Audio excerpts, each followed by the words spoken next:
Let's be honest about something. You don't want to be loved. Not really. What you want is to be needed. Because somewhere along the way, you learned that being needed was the closest thing to being safe. And you've been calling it love ever since.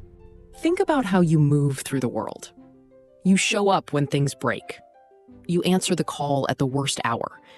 You give before being asked. You make yourself available in ways most people simply don't. And you've built an identity around this. The reliable one. The strong one. The one who holds things together. It feels like purpose.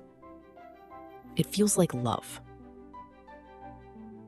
But here's what no one told you. Being the person everyone needs is also a way of never being seen. Because if you're always giving, no one ever has to wonder what you need. And you never have to find out if anyone would stay if you stopped. There's a difference between being loved and being needed. And most people who give everything have never been taught what that difference feels like. Being loved means someone thinks about you when they have nothing to ask for. Being needed means someone thinks about you when they have something to take. Those two things can feel identical from the inside. The warmth, the importance, the sense that your presence in someone's life has weight. But they are not the same. You can be deeply, genuinely useful to someone who does not think about you once when you are no longer useful. That is not cruelty. That is just the nature of need. Need is transactional, even when it comes wrapped in gratitude, even when the person experiencing it genuinely believes they love you. And if you have never asked yourself which one you've mostly been receiving, this is the moment to ask. This didn't start with the people in your life right now. It started much earlier.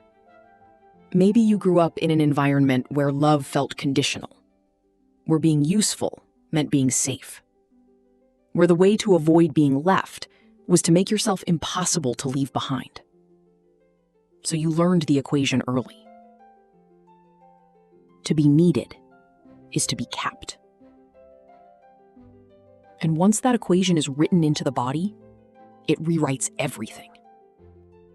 You stop asking whether someone loves you. You start asking whether you're doing enough.